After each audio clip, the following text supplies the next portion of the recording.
بسم اللہ الرحمن الرحیم۔ الحمد للہ رب العالمین، والصلاة والسلام علی سید المرسلین و خاتم النبیین، اما بعد۔ صحیح بخاری باب کتاب الاذان،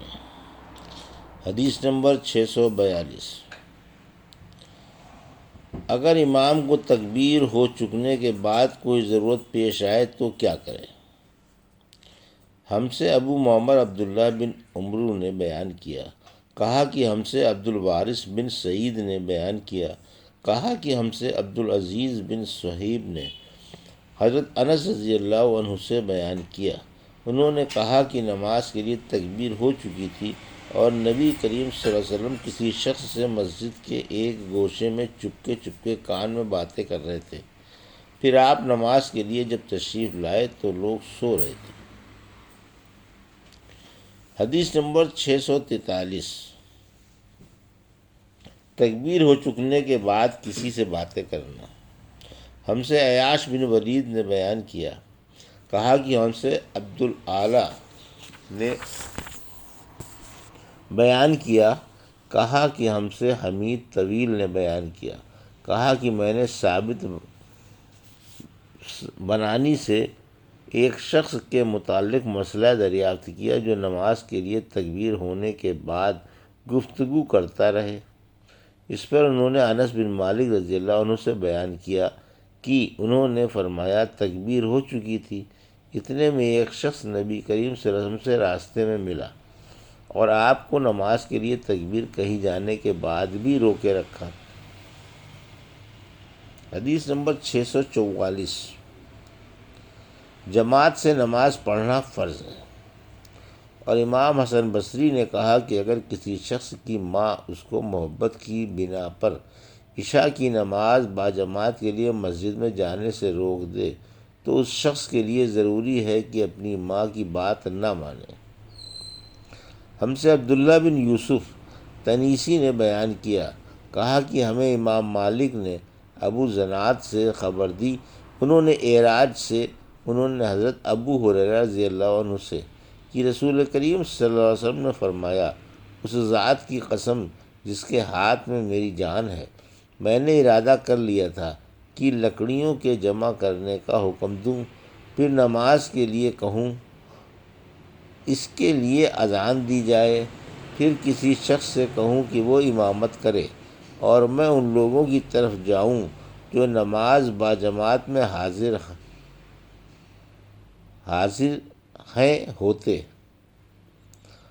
نہیں ہوتے، پھر انہیں ان کے گھروں میں سمیت جلا دوں۔ اس ذات کی قسم جس کے ہاتھ میں میری جان ہے، اگر یہ جماعت میں نہ شریک ہونے والے لوگ اتنی بات جان لیں کہ انہیں مسجد میں ایک اچھے قسم کی گوشت والی ہڈی مل جائے گی یا وہ عمدہ کھرک ہی مل جائیں گے، تو یہ عشاء کی جماعت کے لیے مسجد میں ضرور حاضر ہو جائے۔ حدیث نمبر 645۔ نماز باجماعت کی فضیلت کا بیان۔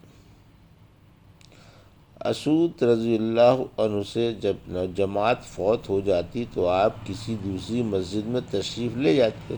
جہاں نماز باجماعت ملنے کا امکان ہوتا، اور انس بن مالک رضی اللہ عنہ ایک ایسی مسجد میں حاضر ہوئے جہاں نماز ہو چکی تھی۔ آپ نے پھر اذان دی، اقامت کہی اور جماعت کے ساتھ نماز پڑھی۔ ہم سے عبداللہ بن یوسف نے بیان کیا، انہوں نے کہا کہ ہمیں امام مالک نے خبر دی، انہوں نے نافع سے، انہوں نے حضرت عبداللہ بن عمر رضی اللہ عنہ سے کہ رسول اللہ صلی اللہ علیہ وسلم نے فرمایا کہ جماعت کے ساتھ نماز کے لیے نماز پڑھنے سے 27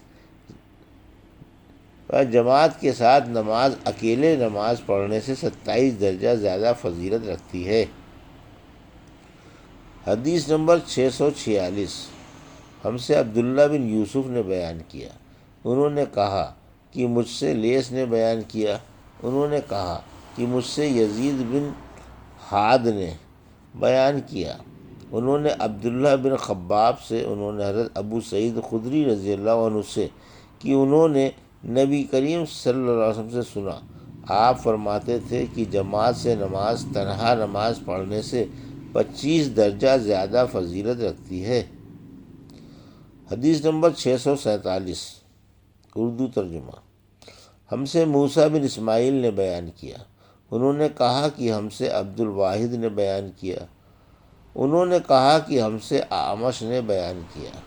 انہوں نے کہا کہ میں نے ابو صالح سے سنا، انہوں نے کہا کہ میں نے حضرت ابو ہریرہ رضی اللہ عنہ سے سنا کہ نبی کریم صلی اللہ علیہ وسلم نے فرمایا کہ آدمی کی جماعت کے ساتھ نماز گھر میں یا بازار میں پڑھنے سے 25 درجے زیادہ بہتر ہے۔ وجہ یہ ہے کہ جب ایک شخص وضو کرتا ہے اور اس کے تمام آداب کو ملحوظ رکھ کر اچھی طرح وضو کرتا ہے، پھر مسجد کا راستہ پکڑتا ہے اور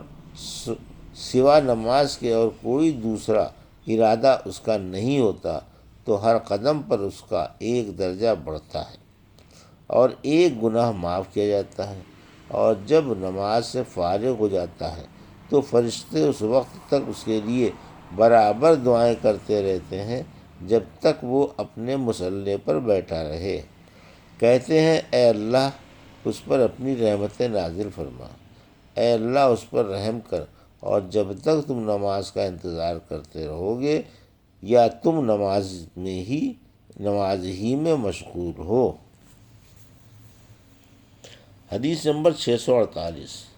فجر کی نماز باجماعت پڑھنے کی فضیلت کے بارے میں۔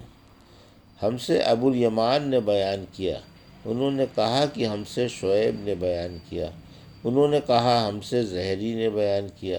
انہوں نے کہا کہ مجھے سعید بن مسیب اور ابو سلمہ بن عبد الرحمن نے خبر دی کہ حضرت ابو ہریرہ رضی اللہ عنہ نے کہا کہ میں نے نبی کریم صلی اللہ علیہ وسلم سے سنا، آپ صلی اللہ علیہ وسلم نے فرمایا کہ جماعت سے نماز اکیلے پڑھنے سے 25 درجہ زیادہ بہتر ہے، اور رات دن کے فرشتے فجر کی نماز میں جمع ہوتے ہیں۔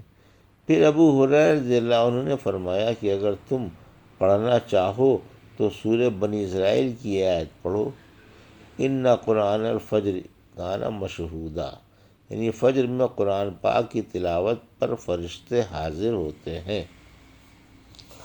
حدیث نمبر 649،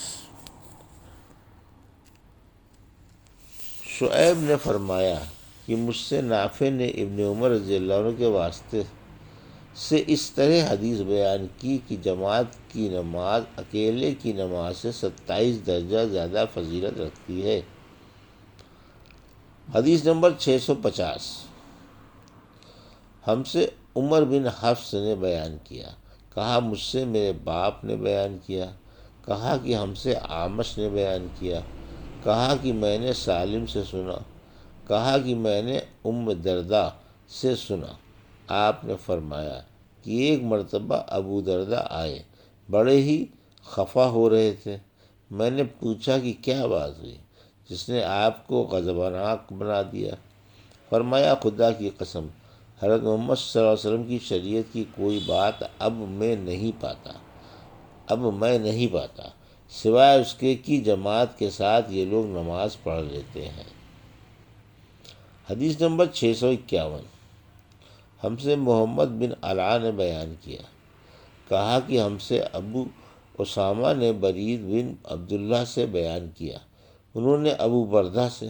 انہوں نے ابو موسیٰ رضی اللہ عنہ سے کہ نبی کریم صلی اللہ علیہ وسلم نے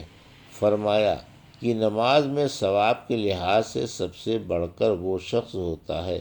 جو مسجد میں نماز کے لیے زیادہ سے زیادہ دور سے آئے، اور جو شخص نماز کے انتظار میں بیٹھا رہتا ہے اور پھر امام کے ساتھ پڑھتا ہے، اس شخص سے اجر میں بڑھ کر ہے جو پہلے ہی پڑھ کر سو جائے۔ یہ تھی صحیح بخاری باب کتاب الاذان کی حدیث نمبر 642 سے 651 کا اردو ترجمہ جو ابھی آپ نے سماعت فرمایا۔ اللہ سے دعا ہے کہ اللہ ہم سب کو ان حدیثوں کی صحیح سمجھ عطا فرما اور ان پر عمل کرنے کی توفیق عطا فرما۔ آمین یا رب العالمین۔